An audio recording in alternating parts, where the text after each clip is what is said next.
Right. Good evening. We'll call to order the Monday, February 26, 2024 meeting of the Corte Madera Parks and Recreation Commission. Please stand and salute the flag.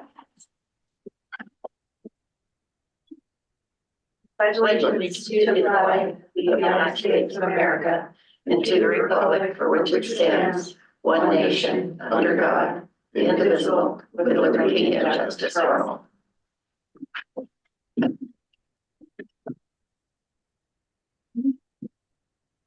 When you're ready, will you please do roll call?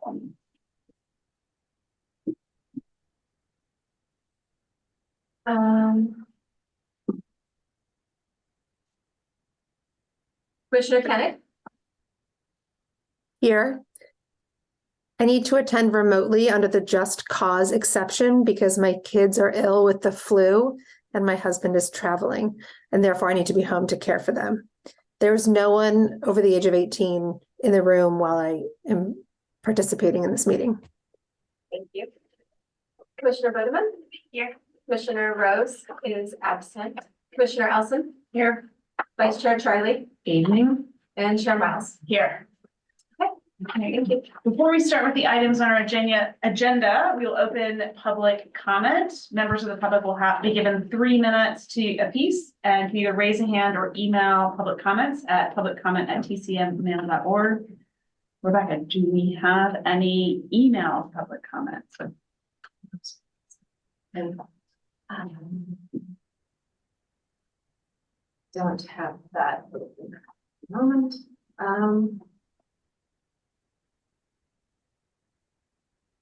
While I'm waiting, checking on that, we can ask if there's anyone in the room Anyone in the room? and Here for any public online comment? attendees. No. And I'm not seeing any raised hands. And I'm not seeing any in-person attendees. And I have the public comment email open and we did not receive any emailed public comment on for open time. So we will close public comment at this time and move on to our presentations. Our first presentation is a proposal for the renovation of Mickey Park in partnership with the Corte Madera Community Foundation. We'll have an introduction and then I will share the presentation slides. Did you want me to share the slides now or did you have an introduction first? I have an introduction. Do you want me to do that, or was there a statement that you wanted to make or Tim wanted to make first? I just think that, you need direction. It's the Community Foundation here to talk about Mickey Park. We talked about it a couple times in the master plan process, and they're kind of here to follow up with that. And they have a presentation and a slideshow. Thank you. I'm Bob Bundy. I'm a member of the Corte Madera Community Foundation. The foundation has been around for 30 years now. And the primary goal that was established was to really adapt and support activities that relate to programs, projects, public facilities, events, or services that benefit the citizens of Corte Madera, improve the quality of life here, also to improve community spirit and to enhance the concept of small town Corte Madera that we all really love. The Community Foundation started to look at Mickey Park as a major project. We haven't really done a major project in several years where we would raise money with the town to complete something. Previously, we had done the pavilion at Mickey Park, the Piccolo Pavilion, that was facilitated through the Community Foundation. We've also been involved in volunteering and raising money for the community center, internal renovation of the patio immediately adjacent to it, and also raising money for the Town Park Plaza. So those were big projects that we had done in the past and were successful.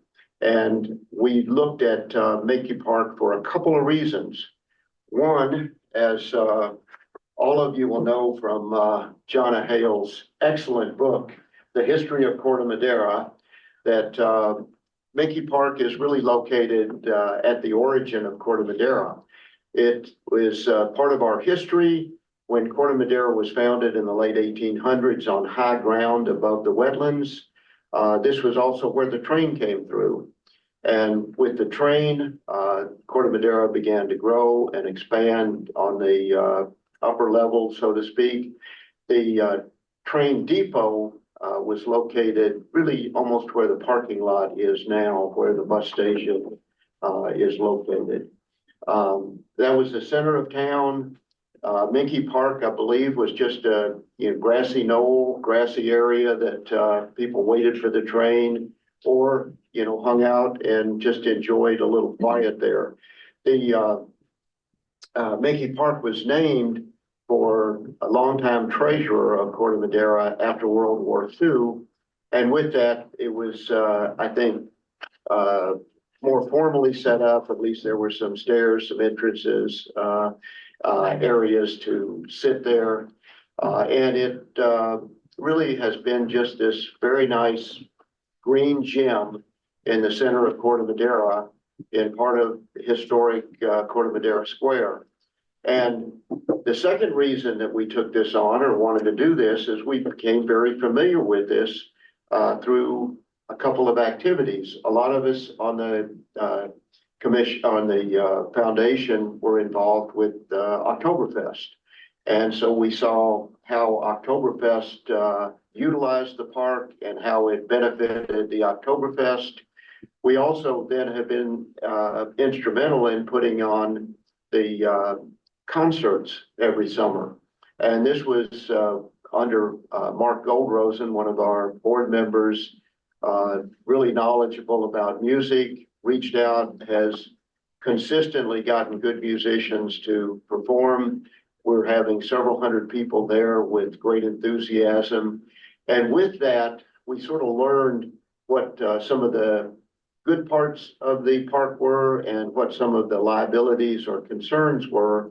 And we formed an ad hoc committee to really try to look into, are there some things that we could do that would improve the experience for everyone, whether you're a casual user that does yoga or plays for yourself in the Piccolo Pavilion, or whether it's an event such as a summer concert series. So we formed this ad hoc committee. We were also looking for a landscape architect. I reached out to Peter Chase, who I was working with on the planning commission at the time. He's our long time planning commissioner chair. He recommended Sarah Cohen, a landscape architect that he had worked with on a number of very large projects that he's involved with through his architectural construction management firm. And we met a number of times with Sarah. People pitched ideas. She worked on them. We changed them, and we came up with what we think is a nice plan that will enhance safety, will enhance ADA access, will enhance the experience of using the park for everyone that uses it. So I turn this over to Sarah Cohen.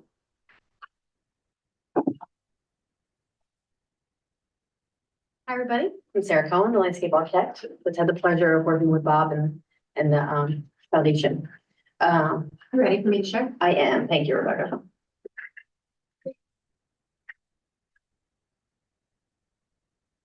Okay.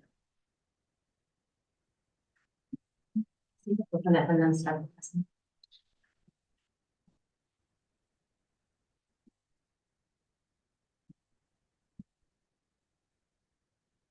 Okay, so as Bob had a great introduction, Minky Park, as we know it, is a well-loved park. It has great bones. It's sort of a green oasis in the heart of town. The interventions we want to make are not trying to wipe the slate clean. We want to honor what is there and make smaller interventions that would have a bigger impact.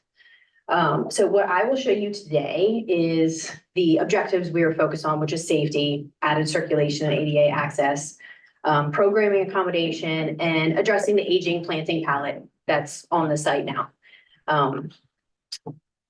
Here is the plan as a whole. I will walk you through the various elements and our different ideas and why we came to those resolutions, and or ideas. Our first item we noticed when analyzing the site has to do with ADA access. The current access is only limited to the pathway directly surrounding the pavilion. You can't go any farther because there are these two single risers or single stairs that block access to the paths that flank either side in the lawn. Our first idea is the idea of removing these two single risers, regrading the paths, so at least then there's access into deeper areas of the lawn. That would be a pretty simple fix to adding a decent amount of added ADA circulation. Our next idea and intervention has to do with the north side of the park. When analyzing the site, we noticed a couple things. One, there is no access to getting into the park from that whole block on Redwood Avenue. In fact, the sidewalk on Redwood Avenue kind of leads you to nothing, into Montecito Drive. It kind of oddly, abruptly ends into Montecito. So one first major thought was, well, let's add access.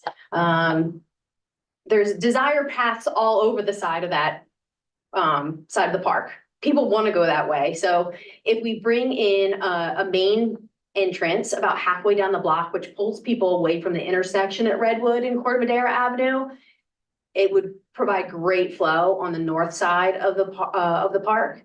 And then that would connect to a pathway that would connect you along sort of the bottom of the hillside to the northern lawn and back down to the southern lawn and the pavilion. There currently is no formal path or direction to the north lawn. It's all desire paths. So the idea of giving a concrete path and stairs to these locations, gives people a direct link. Obviously there's some hillside to contend with, so there might be some need for some small retaining walls along this path and stairs and such. But they should be fairly small to accommodate a path and the grading. Our next big idea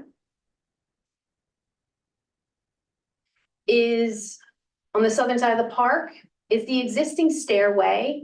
And again, another desire path over to the bench in the upper lawn. Now, the existing stairway has served us very well. The idea is not to truly change that in any way, but just almost replace in kind to just the concrete sort of failing here and there. There's a bad connection to the sidewalk up the top.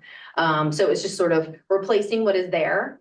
But more or less, the other big idea is there's that desire path right to that bench. It's lumpy, it's bumpy, there's dips, it's unsafe, it's a tripping hazard. The idea is to connect another hardscape path if stairs are necessary, from the bottom of the stairs off of First over to the north lawn and to the bench. Again, guiding people with much more visual cues and solid surfaces, safety. Here's a big idea that we had that has to do with the circulation from First Ave down to and across Montecito to the bike path that exists, that's parallel to Montecito. And also the fact that there's big desire paths that go from across the parking lot, across the lawn. The sidewalk on First Street, again, sort of leads to nowhere. It dead ends into that clump of agapanthus and that palm tree. It doesn't provide flow across Montecito at all. That corner at First and Montecito is also kind of a blind spot. It would be nice if what we thought could happen is if the rock retaining wall that's in front of Menke Park right now was extended and then made a 45-degree turn, and the sidewalk was extended and butted into the rock retaining wall. Now, that would eliminate the desire for people to want to do the desire path across the lawn. It would take people coming down the First Street sidewalk to a logical and visual cue to, this is a safe place to cross Montecito. Now, I do think that there would be the need for some kind of crosswalk signage, painting on the road to that, make that a legit crosswalk. And it would also potentially give space for one more added parking spot, which is always good, I guess, in some circumstances. So that would help a lot with the circulation, and safety on that corner and that corridor. And a great connection. This is one of our bigger moves. Currently, there's already seating, sort of that bench seat behind the pavilion. And this is thinking about how to add more sort of bench seating to Menke Park, especially for like the summer concerts where the lawns are loaded and not everybody can get up and down on a lawn, up and down a lawn so easy. So the idea is to add a full seat bench or retaining seat wall against behind the pavilion that would not only help with some erosion control over time, but would also provide a lot more bench seating without really infringing on the lawn, because the lawn is coveted. The one thing I will say, the wall right now is pretty linear. There could be some massaging of that shape if we so desire. We were just trying to tread lightly on its placement and its location, given the mature trees and the root balls that are there. But I think there could be some massaging of that wall if there was any feedback on that. One thing while we're here, we had also played with the idea of removing the middle mature tree. Just kind of a thought that it could open up views from the upper lawn down to the pavilion, since it sort of sits square on the pavilion. So that was one more thought on how to open up the space. Continuing on with the idea of more seating, there could be added benches on the upper lawn at the base of the hillside. Now, these could be wood benches. They could also potentially be sponsored with some plaques as a fundraising method or a way to honor somebody, or somebody might love to have their grandmother's name on a plaque on the bench, something along those lines. It's a nice touch for a park, for a beloved space for somebody. They could be flexible in nature, but it's the idea again of adding more bench seating, because there's already plenty of lawn seating. A note that we discussed was landscape lighting. Now, we did not place it all over the plans just yet, but it's the idea of thinking about lighting, because there really isn't that great of lighting in Menke Park. And it would have to be lighting that could handle public interaction. So we were thinking of, small puck lights that are in the pavement, or wall lights. And it's not the idea that these would be on all night, because we realize that also brings some sort of safety concerns. If lights are on all night, that's not necessarily desired. But it's the idea of, like, say in the winter when people are using Menke Park as a commute path, so 5 at 6, when it's dark out, it's nice to know that those paths are lit up. And to have them there for those times of light as safety and visual cues to get through the park. And then our last kind of idea, and we didn't go into depth on this, is that Menke Park has pretty mature landscaping. There's an immense amount of agapanthus. The one thing I will say about the agapanthus is that it is beautiful. It is always green. It is very kid friendly and can take a beating. But there's almost so much of it that I think there is the potential to sort of cull and thin the herd a little bit. And we could potentially add in some natives or low water planting that would add a little bit more color and just diversity and, highlight our California natives. We do have the room, and we have an irrigation system, so it's all set up for a potential refresh as far as the planting goes. And that pretty much sums up all our current ideas for Lincoln Park. Okay, I'm gonna stop the share, but I can start it again if you want to discuss any particular slides. Okay. Any commissioner question? Thank you so much. You're welcome. Commissioner questions before we open public comment? I have my one question. I know you said ADA access was one of the priorities. So for the areas where there's stairs, I guess what would be the alternate route if you weren't gonna be trying to use this? Well, the added ADA access would be limited to the two paths that flank the pavilion. So they wouldn't be able to go all the way up to the upper lawn, but currently they're so limited to just around the pavilion. At least it gets them deeper into the lawn and on the lawn. A question, if I can interrupt. If it was a green light to do everything that you've suggested, what time frame would you anticipate for project completion? Well, as far as duration and Duration.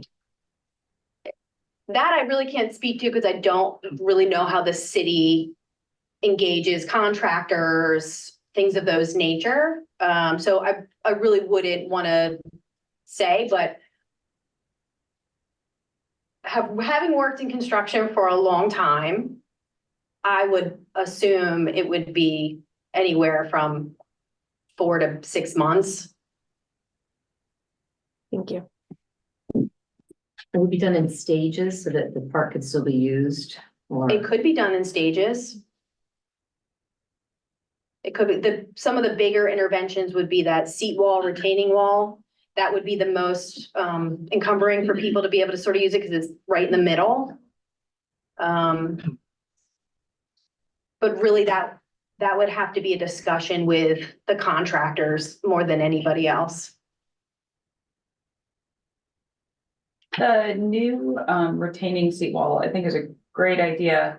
I'm trying to picture, would the new one be directly behind the existing one, or is there space? There'd have to be between a them? little space, but almost right behind it, because we're not trying to go too deep into that hillside. Right. So yes, it would assume right now it's almost on the same parallel. Yeah. With the one that's there. Yeah. are you talking about like this one right there? Well, that's the existing one, and then she's proposing this new one. Right behind Like it. a large one behind it, Mhm. yeah. And then, is there irrigation in this park? There is, it exists now, yeah. Okay. So once you put in new plantings, how long do we have to keep the hordes of kids and stuff off of it for it to survive? Because, you know, the concerts and Understood. stuff, like kids are climbing trees and playing hide and seek in the Absolutely. undergrowth. I mean, plants are tender. You would want to give them like minimally 2 to 3 months of sort of time to establish their roots. Mhm. But even then, new plants are susceptible to damage. So maybe that would be where the new planting is really added to locations that are maybe a little less in the public fray and a little bit more maybe on the hillsides, farther away from the typical activity zones. Yeah.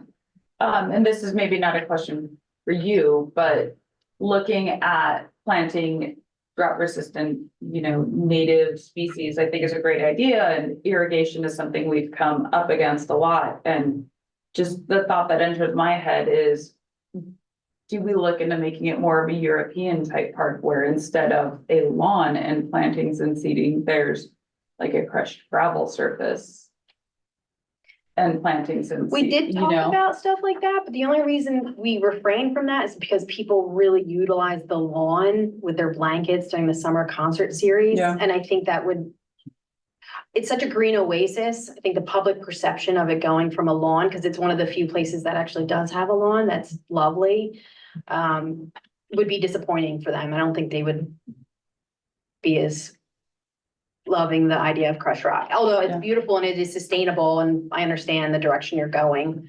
I think it would be kind of shocking for the public. Yeah. All right, so let's go ahead and open public comment. Rebecca, do we have anyone, or is there anyone from the public here who would like to make a comment?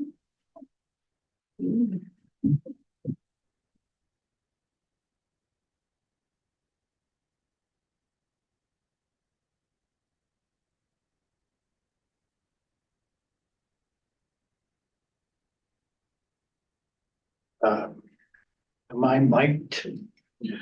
We are using an owl system, so the mic is all around you. It's gonna get me.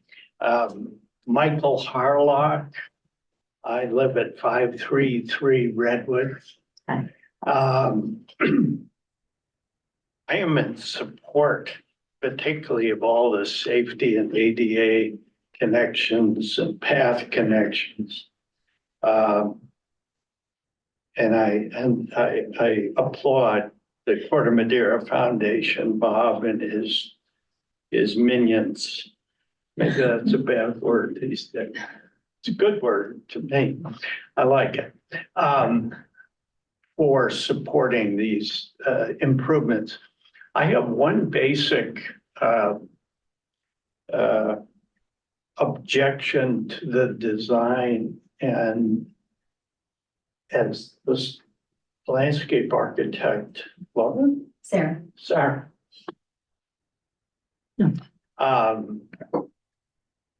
alluded to. I don't know, I sent in a couple of examples. I don't know if they were distributed, and I'll pass them around if I didn't see them on the public comment email. I did send them in. And I'll give them both to you. Which email address did you send them to? Comments at the Corte Madera. So when I moved to my office and home to Corte Madera almost 30 years ago, I teamed up with a fellow named Jim Heath, who owned several of the large properties around the square. The hotel, what used to be the livery stable, and other buildings. And he was very interested in improving the general area. So we came up with sort of a acting master plan that even predated the pavilion. And that's what you see in the color drawing there. And it encompassed all of Menke Park and created two theirs, if you will, one being a bandstand, even before we knew who was going to provide the bandstand.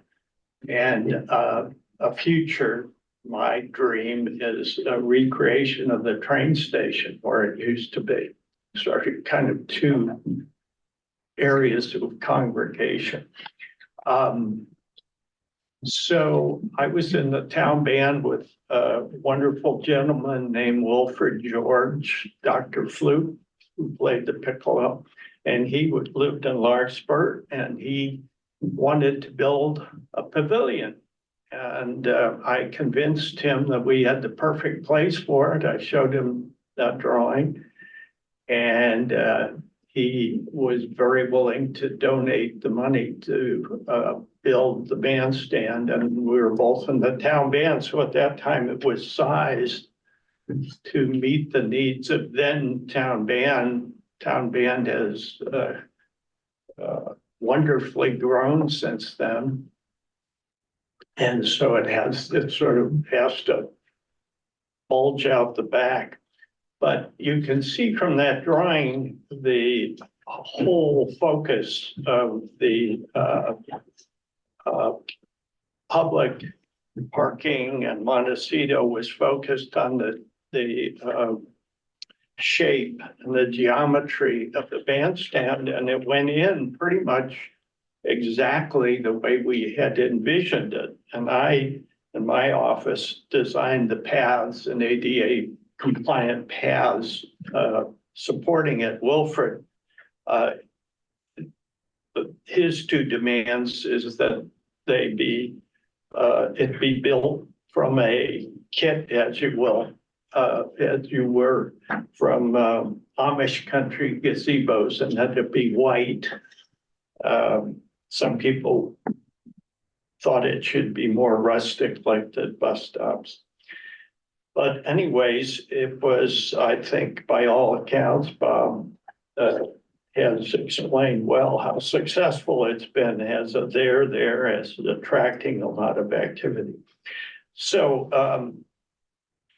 when I saw the current plan, I again was very happy to see the ADA compliance and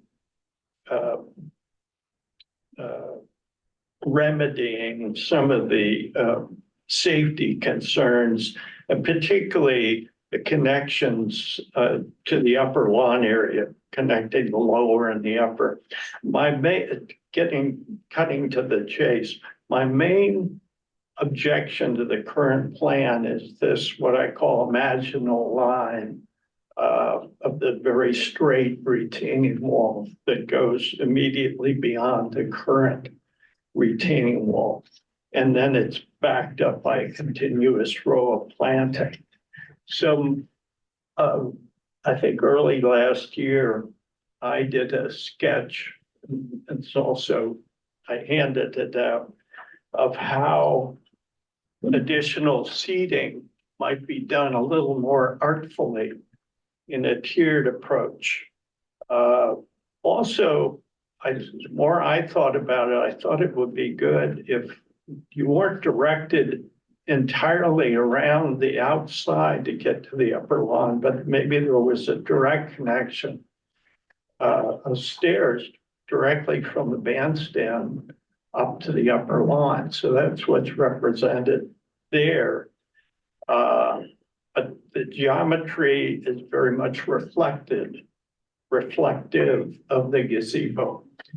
And Sarah was saying that, they're open to some ideas that might be a little more geometric or more geometrically reflective of the shape of the gazebo. And that's kind of what I would push to see happen.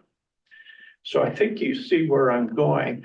And it was an interesting comment at the end about, certainly we don't want to give up greenery, but between these spaced seating rows, one could envision it probably would be very difficult to maintain lawns. So you could envision that those sort of internal circulation spaces could be decomposed granite or something like that. So there might be a little bit of less lawn to maintain and irrigate. So that's my pitch and what I would like how I would like to see this evolve. Thank you. Thank you. Thank you. Michael, I don't have the email on the public comment to CML. Can you send it directly to my personal work email? I sure will. And then I'll get it. Yeah. Now I sent it distributed. when I sent it to the email that it said on the agenda, but it really comprised those two things that I just handed I'm out. wondering if maybe the attachments were too large and maybe that's why it didn't go through, but Okay. All right. I'll will. contact you if I don't receive it to my town email. Did you Will get the do. pictures I sent you? I did. And if all else fails, I've got pictures. from But for like the- Shannon View, like benefit, can we cut them up even just briefly? Oh, All right, that's what I was going That would be for. great. Thank you.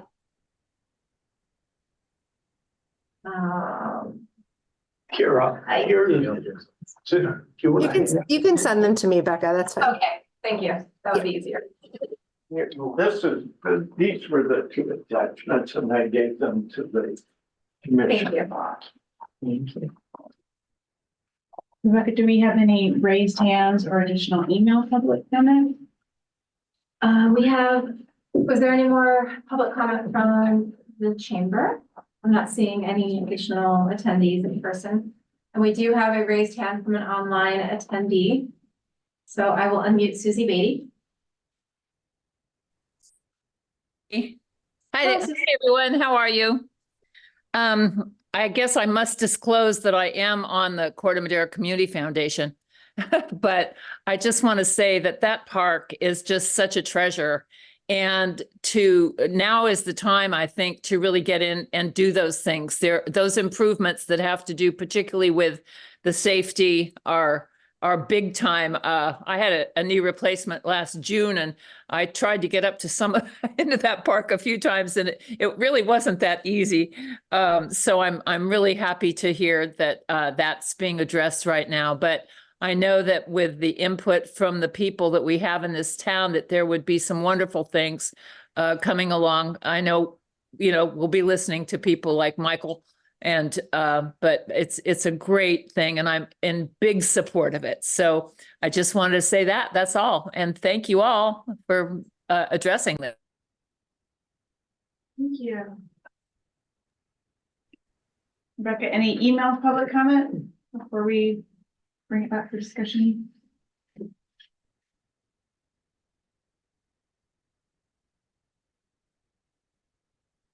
Did not receive any emailed public comments on this item.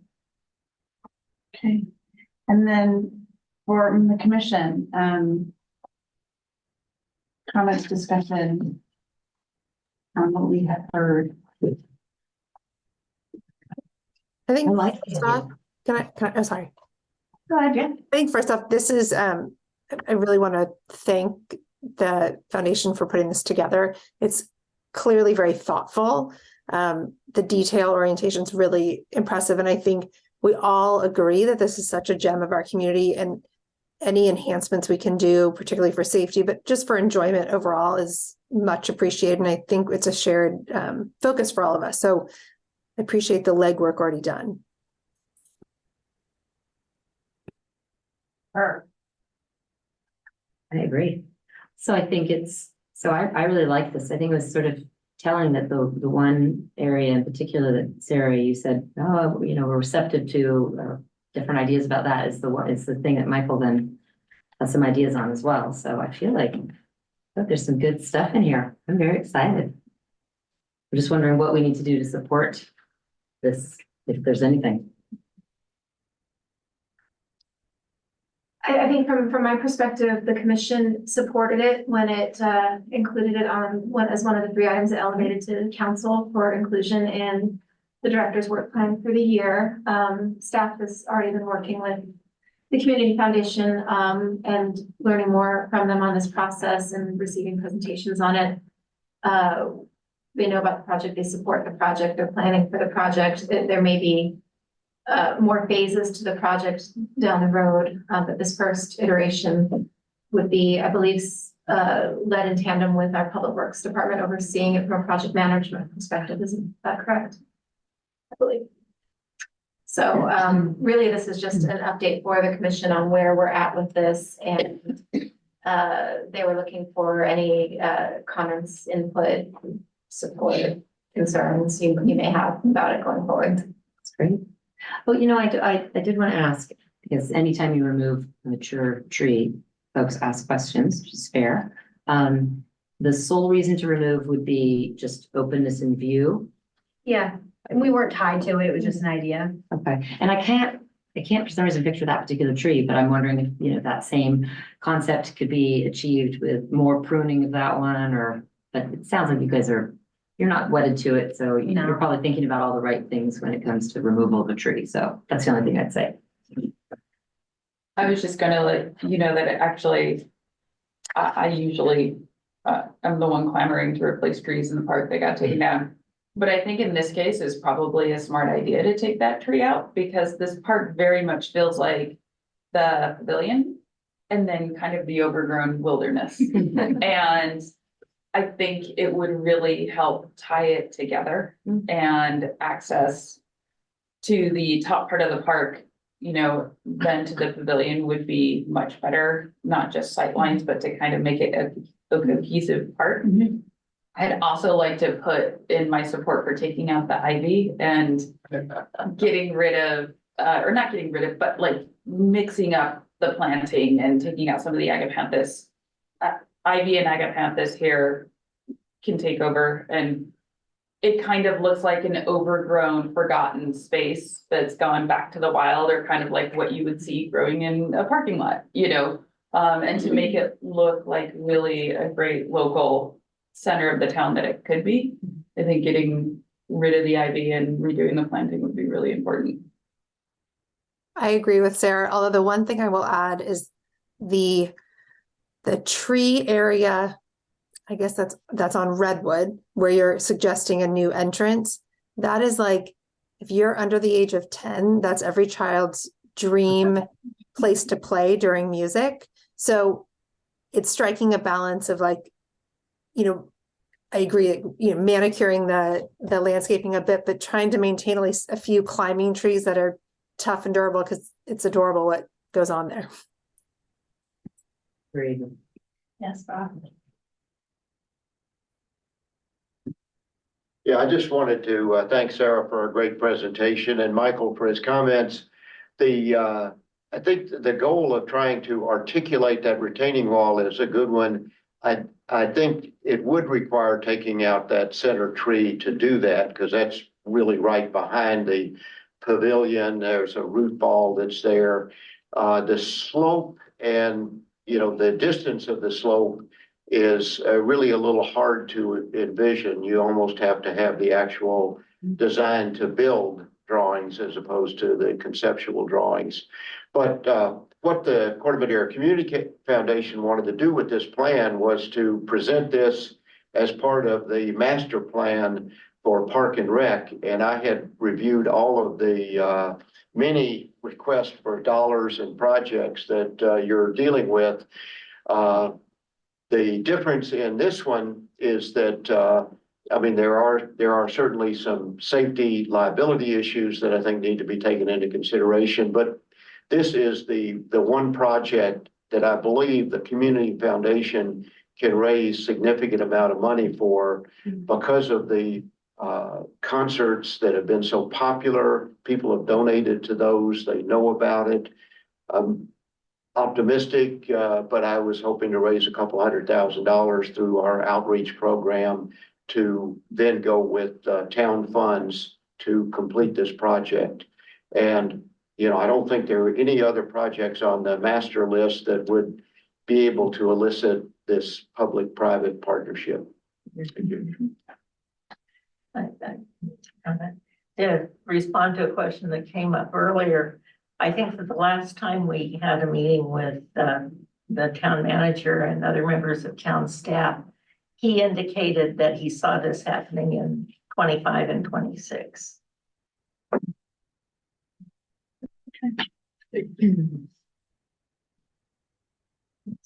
So how do I get your book? I don't know how many times I gotta ask. I should have brought them to the meeting. We give them away free to everybody on the town. There you go. On the town staff. Keep it from me. I have a public. I should have brought more. When we published the book in 2002, we had it done obviously by professionals who, toward the end of the process, when they're about ready to ship the books to us, said, you realize that if you order another 1,000, we can give them to you for $2 a piece. Yeah. And we said, go for it. And so we still have quite a few books that we are glad to distribute to people who want them. They're also, the book's also online. I've been wanting this one. Thanks. You're excited. I am. As we have to sign our, yes. Jim Rizzo. I was just wondering on that site plan, I spent a lot of time in the park. I live right down the street behind the spot. And I know we're talking about pruning that one tree in the front, but if you look on the north side where that ivy is and everything that we want, which is a very inexpensive solution to something that really needs to be done. There's also a pretty mature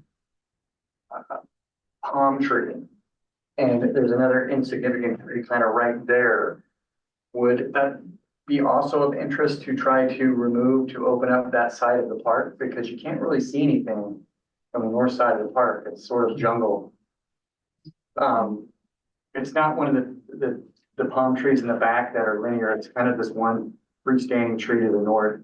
Pretty big, but it seemed to be almost in the path Yeah, I know. of travel that we were talking We about. weren't opposed to taking some of those more mature, that palm You tree. know, what I'm talking Yeah. about. It seems like it's, We've kept it on the plan right now, but yeah, that big guy here, and then there's one next to it. I think this is shown bigger. These two trees, here and here.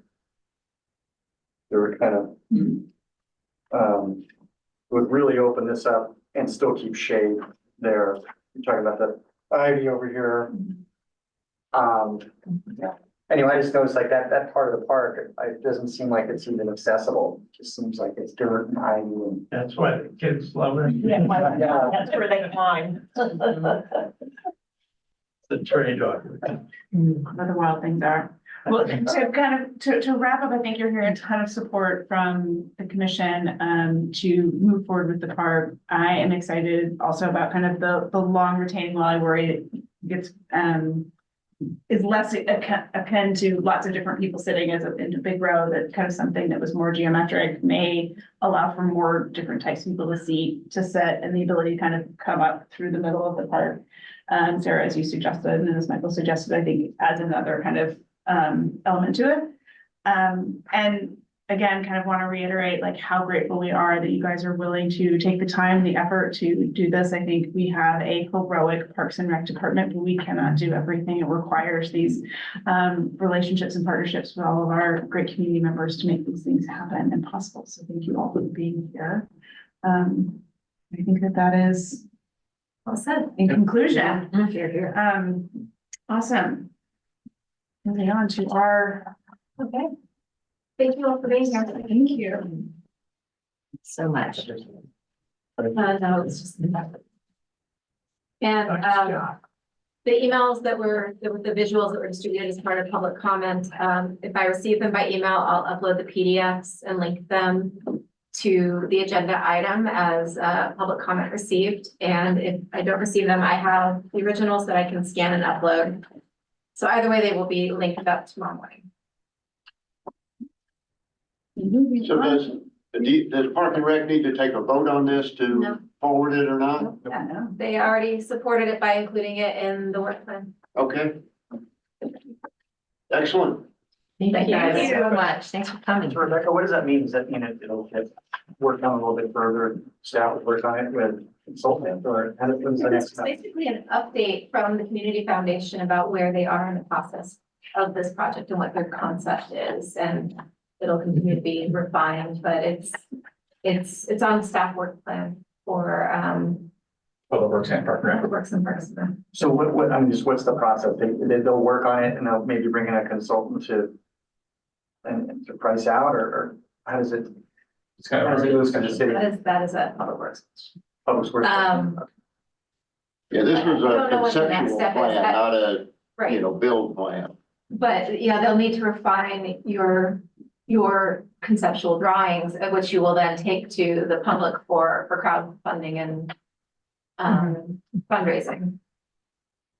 But as far as the town's involvement, I'm not sure what comes next in terms of, do they fundraise first or does the town get involved first? I need to get clarification on the next steps in that process, unless Tim has an idea. I don't. I don't get Rob Bishop. Thanks so much. I have one last Sarah. question.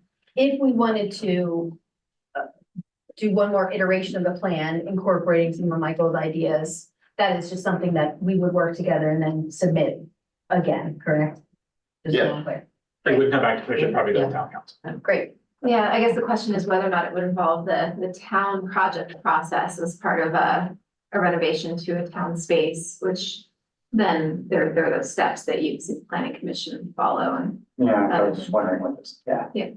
If you're wondering if the planning commission is going to review it first, I'm not sure what the answer to that is. Not necessarily. I was just curious. I just conceptual plan. It looks like these folks might get together, modify it a little bit, and at some point we'll have to get a number for the development of it to fundraise for. So I imagine something. That's right. And that'll probably happen during the summer. Typically, a town project process would involve taking it to the town council for final approval. Mhm. As a change to a town operated facility. But as far as a project, it is moving forward and it has town support, it has commission support, it has council support. Well, thank you very much. Appreciate it. I'll follow up tomorrow. Thank you all. Thank you. Great. Thank you, Commissioner. So next on our agenda is the consent calendar. And the purpose of the consent calendar is to group items together which are routine or have been discussed previously and do not require further discussion. They will be approved by a single motion. Any member of commission, town staff, or the public may request removal of an item for discussion. Rescheduling of the item will be at the discretion of the chair and the commission. Is there anyone from the public, emailed or hand raised, who would like to pull anything from the consent calendar? I'm not seeing any raised hands and we did not receive any emailed public comments. Excellent. With that, we'll bring it back to the commission for a possible motion. Would anyone like to approve the minutes of the December 4th and January 22nd commission meetings? Do we I have, thought there was a correction with like minor, is there for this one? that's for this one. Minor edits. For the consent calendar. One of the minutes items. From last time, didn't we? And then we added it to this one. That's why we're approving two. Yes. Got it. Yes. So yeah, I move to approve the December 4th and now the January 22nd meeting minutes. And do we have a second? All second. Excellent. Rebecca, may I have a vote, please?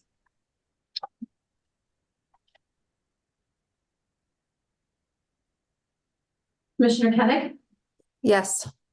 Commissioner Bugman. Yep. Commissioner Rose is absent. Commissioner Elson, Yes. Vice Chair Charlie. Yes. And Chair Miles. Yes. Thank you. The motion's passed. Excellent. And now we're moving on to tonight's business items. Discussion of a possible approval of Parks and Recreation Code of Conduct, the Community Center. Fascinating. Coming from out of town. So, currently Park and Rec does not have a code of conduct for people who use the facility either as a participant or someone who's walked in or who's someone stopping by. In the last year, we've had some challenges with some members of both the public who are there taking classes, who are there dropping in, and then who are there just using facilities. It has basically made staff feel uncomfortable. It's made their participants feel uncomfortable, and it's basically caused a negative experience for people who come to that community center. The community center is used 7 days a week, everything from mini music on a Monday to a church on a Sunday. So it is well used. Staff was looking for a way to develop some type of code of conduct, basically for people to follow coming in the building, that they'll be respectful, that they'll follow the rules, they'll treat everybody else with respect, and they'll follow basically the rules and guides of using the facility going forward. It's a tool for staff to work with people who are providing these challenges, or we haven't had before. So what you have is looking for some feedback information on the draft of the code of conduct, and some general facility rules, and then kind of the appeal process for someone who breaks these rules, what would happen if they would be suspended from programming for these actions. So just like I said, it has been a challenge the last year with a couple of different individuals. We've had no kind of formal process, and we're trying to kind of memorialize this that we would have it coming in the community center on a regular basis so that people understood, so that it's safe for all participants and all staff who work there.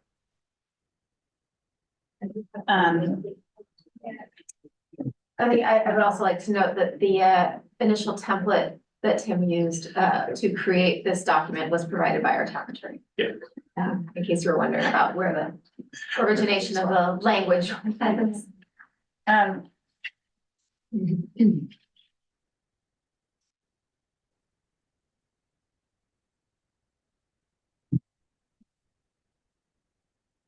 In terms of, we do have events at the community center that provide drugs, not drugs, but alcohol. At least not in the lab and yet. So I don't know if that is something that, you know, if it's an event that is serving alcohol, that, how that plays into it. Or if this is, we have. This is more just people who are coming to attend a senior lunch, they're bringing a bottle of wine to drink while they have senior lunch, or someone who's bringing bridge, wants to bring a Manhattan to play bridge or something like that stuff. Got it. Might make bridge more interesting, more fun, but probably Well, not. I think, that, I mean, making it clear that it is not a BY, it's not, Right. you're allowed to bring alcohol to the town park and town park plaza, but not inside the community center. I think that probably isn't clear to people, given that there is, you know. Yeah, I think that's a fair point, because you're under the influence if you've had a glass of wine, but if you've had a glass of wine that you bought there, it's allowed. Or if you finish that glass of wine at Cafe Verde and walked in. Right, so maybe that you're not allowed to bring in outside alcohol. And you're not allowed to be, but there needs. Well, I think it's too, because I think if someone shows up for a class and they're belligerent, and they're a distraction of the people, we're gonna say, hey, this can't work, you need to go. It's a safety concern, and people are uncomfortable, everybody to bring in a glass of alcohol, so that you come to the class. That's fair. So it's two things. Yeah. One, you don't bring booze in. Right. And two, I think it's the under the influence that we were struggling with, because it's more inebriated, right? Like it's Yeah. something a little bit more than just you've had a glass or. Well, I mean, It comes down to the behavior, correct. right? So can we not describe the behavior? And then also include you're not allowed to bring in outside alcoholic beverages. The under the influence is just so subjective. That's, but that's also, I'm curious what maybe terminology is used in other either places or legal terms. Like what is the terminology for the Central Marin Police used for, is it inebriated? Is it acting inappropriately, or, yeah, you know, but under the influence is quite vague. I think in someone's actions, you're gonna not know what they're obviously doing. Their actions are actions that you don't want in the facility. How they got there is not for us to Yeah. guess. It was. Right, That's why so it's it's- actually like earlier it says they cannot use abusive, intimidating, threatening, Right. derogatory language. That obviously encompasses that theoretically.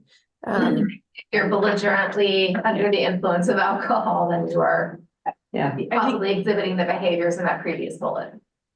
Yeah, I think what you want to get at though is being clear that like you are not allowed to bring in outside alcohol in the community center, because like I said, if you can do it in the park, but you can't do it in the community center, I think that's probably unclear, that there is a distinct rule between those two places, and then hopefully you don't end up with that challenge. What about something that describes like a behavior that is disruptive to a group activity is not allowed? You know, so that if that person is just being a jerk and making it so that the rest of the group cannot participate, they're disrupting. Well, that's listed under the third bullet point. Right. Yeah, and then the second to last, the participants who are unreasonably loud or so disturbing or annoying. So maybe the bullet simply regarding substance use is simply you may not bring in your own alcohol or illegal substances. The rest is encompassed already, maybe. So, Or be under the influence of illegal substances. I think that's important. Like, you can't come in high on mushrooms, but be like, Yeah, I but don't no have one- but no one there, no one working is gonna be able to judge Yeah. someone's behavior and say, oh, that's Yeah. because of methamphetamines or that's because of cocaine. It's really the behavior itself that's the issue, right? yeah. So are we thinking the fourth bullet should be stricken and replaced with outside alcohol? Yeah. Participants cannot bring in outside alcohol or be under the influence of illegal substances? You could maybe also say cannot bring in outside alcohol except for particular sanctioned events, because aren't there sometimes events where, like you bring your wine to the spaghetti night or those sort of things? Well, No, that was no. never sanctioned. That was never sanctioned. People. I need these rules. No. Okay, then yes, refer back to the original statement. Shannon, you look a little pink. That's so cute. Yeah. So what do we want to say? Do we want to say, I mean, I think we defer the specific language to the town lawyer, but I think what we're getting at is that you can't bring in alcohol or drugs. Legal or otherwise. Yeah, at that point, later, otherwise, just, you may not bring in your own I don't substance. know. Yes. Can't bring in your Tylenol. No Advil for you. And I think that we get the behaviors and the other pieces of it. And I am sorry for staff that it's come to this. Me too. So, for one question, how does it work if you are holding a wedding reception there or a bat mitzvah? And you are essentially bringing in, like, so how does that's that the work? second question, is it right now, so you, usually hire a caterer who has an alcohol permit, Okay, and they provide and responsible for that, have the certified beverage report, so that is their responsibility as the renter. This is more towards the, Town sponsor. correct, or account permit, correct. This is more towards classes or people who are coming to programs or special events in the facility who are doing these actions. Okay. So on a weekend, if there's a weekend event or whatever else, then it's the rent responsibility to control their guests. Or if our staff see something, they're gonna say, hey, you're in charge of this party, you need to ask them to leave, or we're gonna call such a friend, they're going to be taken out. And so maybe that's part of it, like you can't bring in your own alcohol as a participant, but as a renter. Right. Would be perfectly. As a renter, you must follow the same rules in the rental agreement, facility rental agreement. So then as a practical matter, because as I'm understanding, Tim, one reason for having to have a code of conduct is to facilitate staff responding to unsavory behavior. Mhm. So then procedurally, how does that work? Like what I'm seeing here, like on the first appeal, it seems to envision an actual written suspension notice. So are all staff armed with a pad of suspension notices? So no, that would be me. So, in an incident we had this year, it was basically a written letter that was sent to the participant. He was, basically suspended from the facility until basically the appeal process or the place when the investigation took place. And then he was followed up with basically the next steps of what he could or could not do. So basically it's on me, to communicate with that, individual with help of obviously the town attorney and Adam or Rebecca to say, here's what you did, here's the appeal process, we figure it out, here's what our findings are. If you don't like my answer, then your next step is to appeal again to Adam to, appeal your suspension or arbitration, whatever we call it, with the employee, with them, like the participant. And then that's the final decision. So it's basically on myself and the other rec supervisor to kind of address it as it happens, and then follow up with the person. Okay, so that process makes sense, just when in reading this, as far as giving notice, it's not clear, like it just talks about, suspension. So it's, you're the one authorized to suspend. Right. Okay, and that makes sense, I just didn't see it here, I wasn't sure, okay. It just says the appeal should be addressed to the Parks and Rec director, so if they basically, I would communicate with them and they get appealed to me. I can add a line if you'd like to, that makes.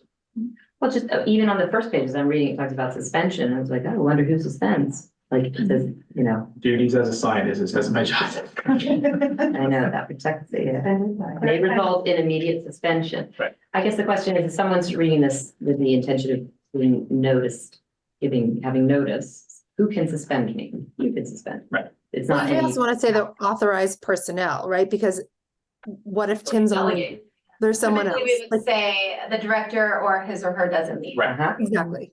Something that doesn't only identify one person, because Yep. that's enough waiting to happen. That's, I think depends what the incident was and depending what how severe it was. I see that. But I would say who does the suspension, it's not just any staff, because then if other people read this and they find unsavory behavior and they turn to one of the staff and you're not there demanding like suspend him, we want to make sure it's clear like that the onus isn't on staff as well. Is it the same process in the case of damage, theft, destruction? Because that's criminal behavior. Correct. That's not just annoying behavior. And I think it's, depending what the case is, we would loop in the proper, if Central PD or Adam, whatever else what the incident is. this past one, we didn't include some other departments because it was a serious thing we had to deal with. So we did obviously move with the town attorney and add Rebecca and Run Pretty to address the issue and get it resolved. But it's a case by case of depending how bad the, incident is.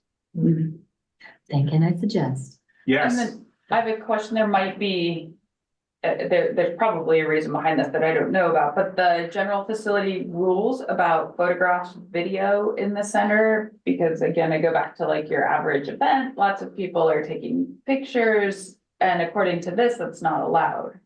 So basically just asking that if, a lot of times we have people who want to advertise or promote whatever they're doing as a business. So it's like, hey, we want to take pictures of our, not a problem, but if we want to take pictures of whatever the caterer set up to promote that, they've got to get that approved by us. Okay, Because we're making money off of the facility that they rented. should we clarify that? I can. Okay, because that, the way it's written, there are no pictures or videotaping allowed in the. Without community permission center. by myself or doesn't, right? Yeah, but if I go to an event there, do I have to get permission from you to take pictures of my friends at the event? Right, so just that, Pictures at breakfast with Santa. right, no, Yeah. you have to, you're gonna have a full inbox. Spaghetti with Shannon or, never mind. I will add that, yes. And then the last paragraph, which talks about violations may result in disciplinary action, including suspension. It doesn't hurt to note that this is not necessarily exclusive of law enforcement, right? Like Yeah. disciplinary action, including, right? I mean, Not limited to. yeah, but not limited to, no.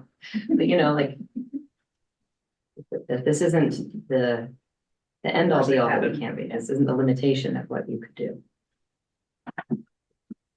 Boy, I'm sorry you guys have had to deal with any of this nonsense. Has there been an uptick in this behavior or? Yes. Gosh, interesting. Hmm. You have any feelings at this point? No, People you've talked to. probably, Yeah. probably what it is. Okay. All right. Right, so, To vote that we. yeah, our options are to approve, as presented, approve with modifications. So move for that, yeah. Do we have a second motion to move with modified recommendations? All thinking, excellent, Rebecca, can we get a vote, please? Who's the second? Me. You're second in the all of us. Commissioner Pettit, Yes. Commissioner Budema, Yes. Commissioner Rose is absent, Commissioner Elson, Yes. Vice Chair Charlie, Yes. and Chair Miles. Yes. Thank you. Motion passes. Staff updates.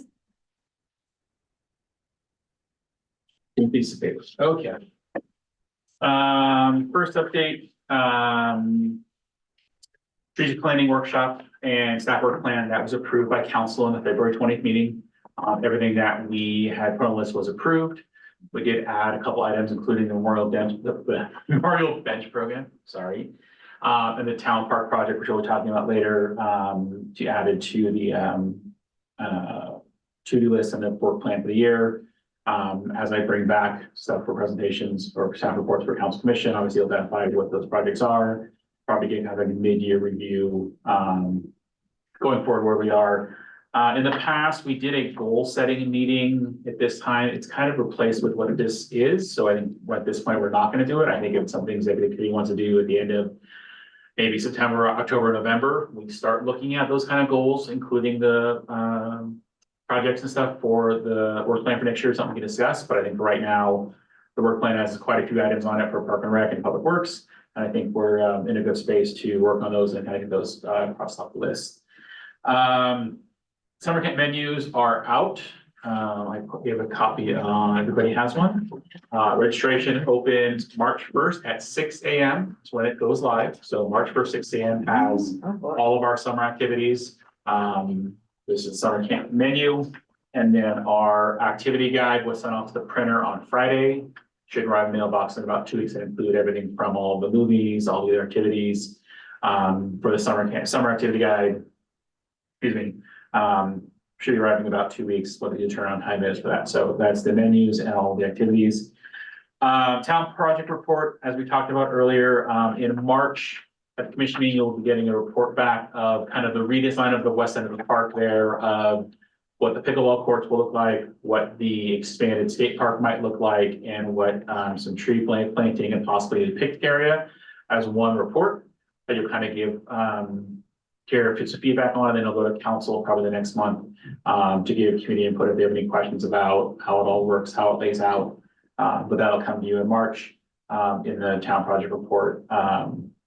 Going forward, adult development disabilities, September numbers, February numbers, sorry. Third Friday dance was last 2 weeks ago. They had 93 people there, which was an all-time high for the dance, the Valentine's Day dance. They had 26 people for party night last night, last night, yes. And then Monday basketball had 24 participants averaged every Monday night in basketball, which is strong again, and a very popular. Spring after school classes, we have 85 current classes, give or take, going right now with almost 1,000 people participating. So it is very busy. Our staff, Aaron Duggan, is doing a great job in getting all those classes out, getting them filled, and communicating with all instructors and staff for the spring. And last is the painted bins. Corte Madera Art Show is coming to the Corte Madera Community Center. I gave everybody a flyer. They are hosting a one-day event on board the community center to display all the youth who submitted their artwork for the painted bins. They held it last year, I believe, at Town Center. I believe that it was kind of a funky long weekend, so they're doing it now all on one day at the community center, 4 to 7. The Lions Club is doing light refreshments for the people who are there, and I'm sure we will attend an event. Was this in place of the big thing they did outdoors Yes, last year? it is in place of that on one day. They picked a Saturday that I thought was going to be successful for the March 16th.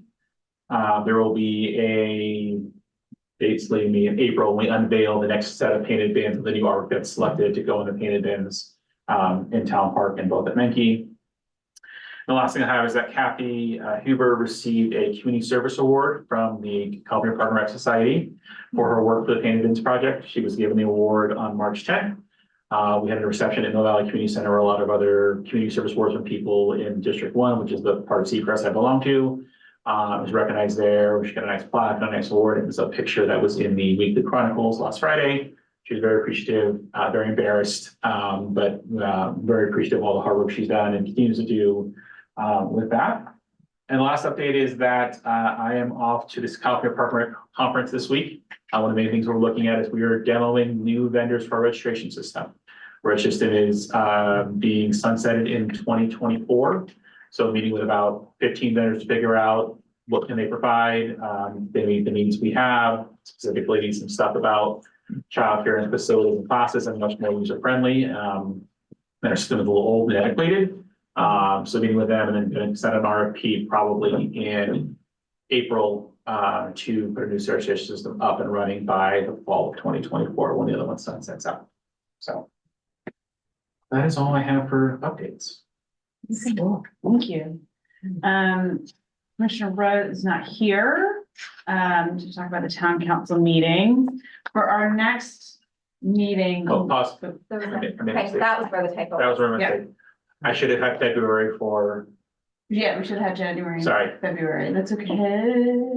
I have Should notes if you talk? want me to. Yes, Yes, do it. Okay, this is my first go with this, so you can give me feedback if my notes are not robust enough.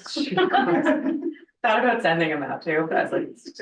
Okay, you got it. Okay, so town council meeting, February 20th, there were no presentations.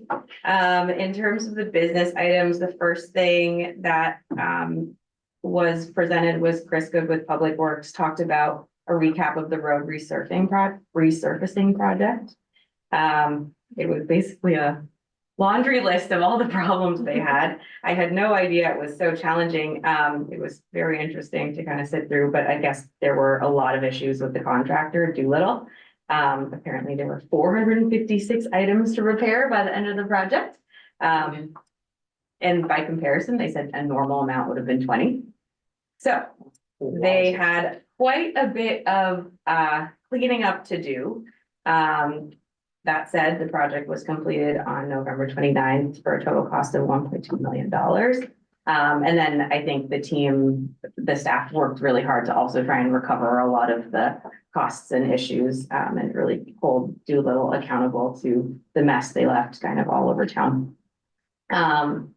Second item was Adam Wolf, town manager. There was discussion about trying to get approval for a signing bonus for a building official. Apparently that's been a very, very difficult job posting that they've had to hire, and nobody wants that job, I guess. So they've been trying to recruit a replacement for a really long time. I think they said 2 years. So the approval was asking to get a signing bonus, I guess a hiring and retention bonus for up to $20,000, and the council approved that. And then the town manager also did a quick recap of the January 30th strategic planning workshop. Let's see. I think the only discussion around that was there were 72 items on the 2024 work plan, and the council just wanted to understand, is that realistic, and could they accomplish that? And the town manager felt very confident in his ability to do so. So the work plan was approved. There was a little bit of conversation in terms of e-bikes. Charles Lee was elected to president of fire council. I don't know, random updates here and there. And then, yeah, the mayor attended several meetings around power, clean energy, and homelessness. That's beautiful. Awesome. The end. I think one thing. So I am working with H1 Corte Madera currently has a survey out right now for what kind of senior service they'd like in the programs and in the town. Part of the master work plan was to find a place for seniors. So hopefully in the March council meeting, we will come back with some ideas and some suggestions for what we've heard from both the Patty Solar and a lot of people in the public. Should present some stuff to to council, hopefully at the March meeting, if not, it'll be the April meeting. We probably won't meet before that, but say it's probably coming back to them to say, here are a couple options.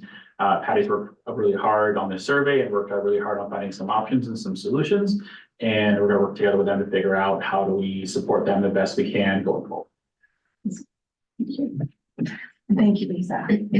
What's that? I can send you my notes. Do you want them? The executive advisory committee did not meet. Do we have any additional commissioner updates, individual commissioner updates?